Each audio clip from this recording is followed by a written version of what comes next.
तो कहानी के शुरू होते ही हमें स्पेस में घूमते हुए एक मेट्रॉइड को दिखाया जाता है, जिस मेट्रॉइड को स्पेस में एक कॉर्पोरेशन का स्पेसशिप आकर ले जाता है और साइंटिस्ट इस मेट्रॉइड के ऊपर रिसर्च शुरू कर देते हैं। और रिसर्च के दौरान साइंटिस्ट को मालूम हुआ कि इस मेट्रॉइड के अंदर एक फेसहगर था, जिसे एलियन का एग भी कहा जा सकता है, जो कि इंसान या किसी भी जानदार के अंदर जाकर एलियन को जन्म देता है। सीन कट होकर हमें ग्रीन नामी एक लड़की से मिलवाया जाता है, जो कि किसी दूसरे प्लेनेट पर अपने भाई के साथ रहती है। उसका भाई, जिसका नाम एंडी है, वो कोई इंसान नहीं बल्कि एक एंड्रॉइड रोबोट है, जिसे रेन के डैड ने बनाया था रेन का ख्याल रखने के लिए। मालूम होता है कि रेन अपने प्लेनेट को छोड़कर एक दूसरे प्लेनेट पर जाना चाहती है, क्योंकि उनके प्लेनेट से सूरज दिखाई नहीं देता था और वो सूरज को देखना चाहती थी। और जाने के लिए उन्हें चाहिए थी एक टिकट, जो इन्हें तब मिलती जब ये अपने 12,000 वर्किंग आवर्स पूरे कर लेते। रेन एंडी के साथ मिलकर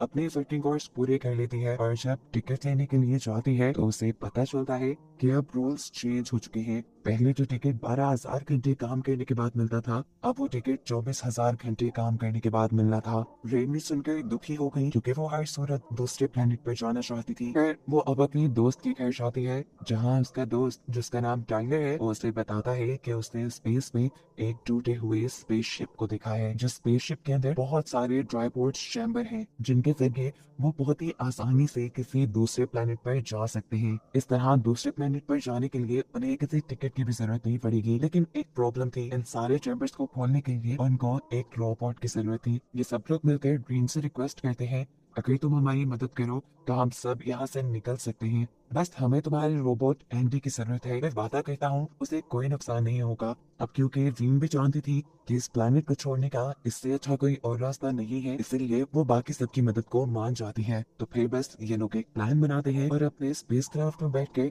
स्पेस की तरफ निकल जाते हैं। स्पेस में जाने के बाद इन्हें पता चलता है कि जिस स्पेस स्टेशन के पीछे ये लोग जा रहे थे, उसके दो पार्ट्स थे, एक का नाम रेमस था और दूसरे का नाम रेमुलस। और सबसे बुरी बात ये थी कि रेमुलस अब तबाह होने वाला था, वो भी सिर्फ 37 मिनट के अंदर। ये सुनकर सभी डर जाते हैं, लेकिन टाइगर सबको हौसला देता है और कहता है कि वो लोग सिर्फ 30 मिनट में ही अपना काम खत्म करके वापस आ जाएंगे। ये कहने के बाद टाइलर एंडी और अपने एक और पार्टनर को लेकर रेमुलस के अंदर चला जाता है और बाकी इनकी ग्रुप की तीनों लड़कियां रेमस में बैठकर उन्हें देख रही थी। एंडी रेमुलस के सिस्टम को खोल सकता था। एंडी के रेमुलस को खोलने के बाद ये लोग अंदर जाते हैं और ये देखकर वो हैरान थे कि रेमुलस का एक हिस्सा ऐसे तबाह हुआ था जैसे वो मेल्ट हो गया हो, और यहाँ पे आधा मेल्ट हुआ रोबोट भी पड़ा था। खैर, अभी इन सब पे ध्यान देने का वक्त नहीं था। ये लोग आगे जाकर ड्राई पॉट्स को ढूंढते हैं, जो इन्हें मिल भी गए। लेकिन बुरी बात ये थी कि इनके अंदर ज्यादा फ्यूल नहीं था, इसीलिए अब ये लोग स्पेस स्टेशन के अंदर फ्यूल को ढूंढने लगे।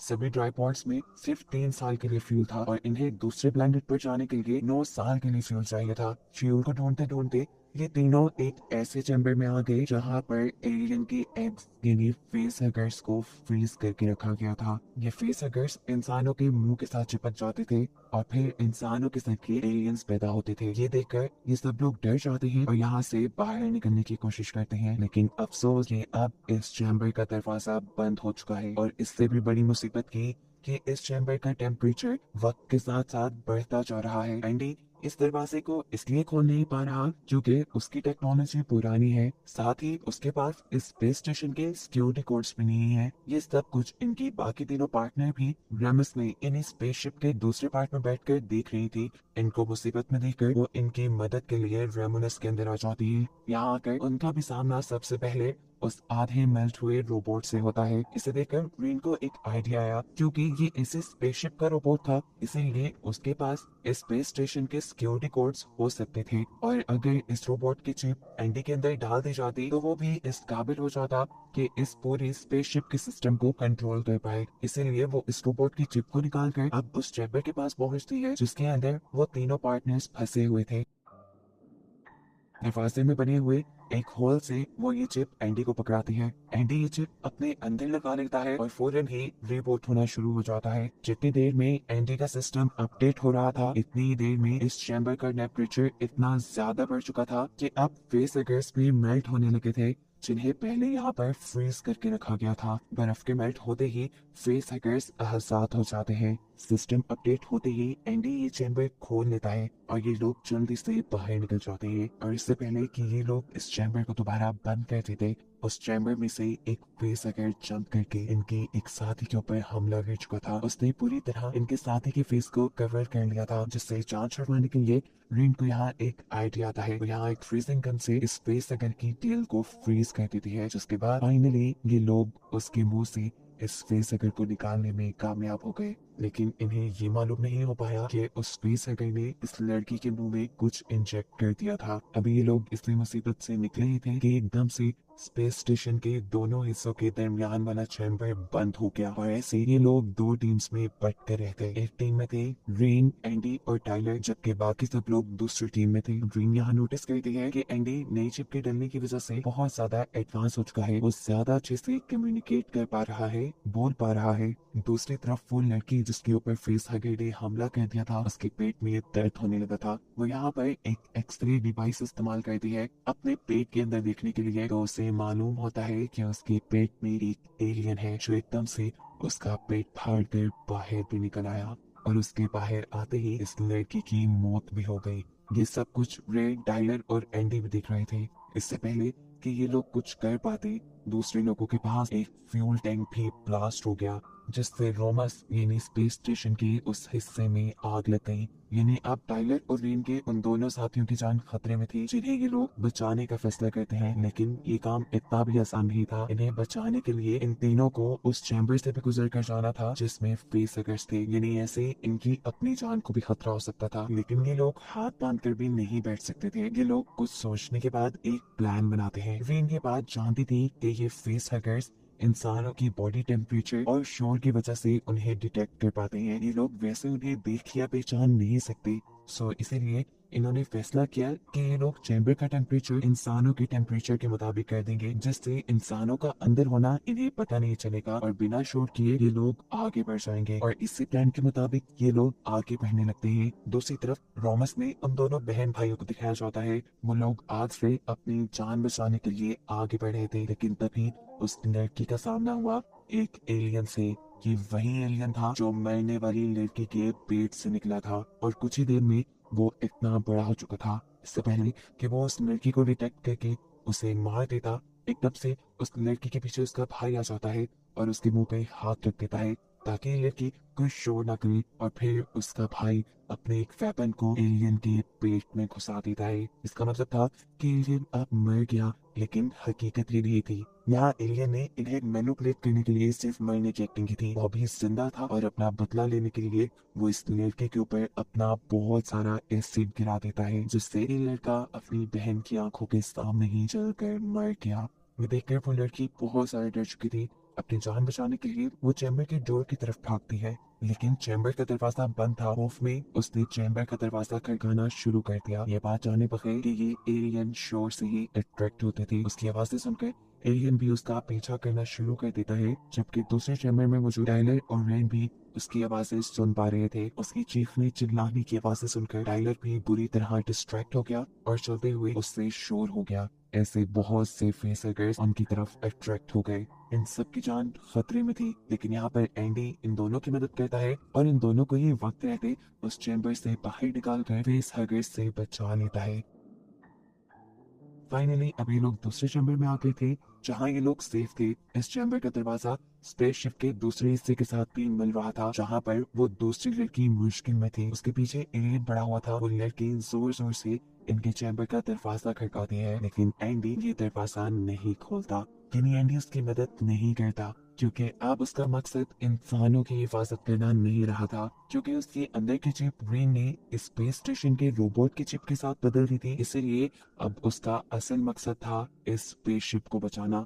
और क्योंकि स्पेस स्टेशन के दूसरे हिस्से में एलियन था, इसीलिए उसने ये दरवाजा नहीं खोला कि कहीं एलियन स्पेसशिप के इस हिस्से में भी आकर तबाही न मचा दे। रेन एंडी को कहती रह जाती है, दरवाजा खोलो, वो खतरे में है। लेकिन एंडी उसकी एक बात नहीं सुनता और सामने दूसरे चैम्बर के अंदर इनकी आंखों के सामने ही एलियन उस लड़की पे हमला करके खत्म कर देता है। उसकी मौत रेन को पागल कर चुकी थी। उस समय वो एंडी के मुंह पे थप्पड़ मारती है और कहती है, तुम पहले जैसे नहीं रहे, तुम बदल गए हो, संग दिल हो गए हो। खैर एंडी खुद ज्यादा रिएक्ट नहीं करता और रेन और दूसरे साथी को लेकर इसी स्पेस स्टेशन में मौजूद एक लैब में आता है, जहाँ साइंटिस्ट ने बहुत सारे एक्सपेरिमेंट करके एक ऐसा लिक्विड बनाया था जिसकी मदद से किसी भी इंसान की किसी भी बीमारी को ठीक किया जा सकता था। यहाँ तक कि वो इंसान जो बिल्कुल मरने के करीब था उसको भी जिंदगी दी जा सकती थी। रेन यहाँ पर एक वीडियो भी देखती है जिसमें उनके इस लिक्विड का डेमो दिया गया था। एक बीमार माउस यानी एक बीमार चूहे के अंदर जैसे ही इस लिक्विड को इंजेक्ट किया गया तो एक ही सेकंड में वो दोबारा पहले जैसा सेहतमंद हो गया और चलने लगा। ये लैब में इन्हें कुछ ऐसे वेपन्स भी मिलते हैं जिसके जरिए एलियंस को मारा जा सकता था। इन्हीं वेपन्स को लेकर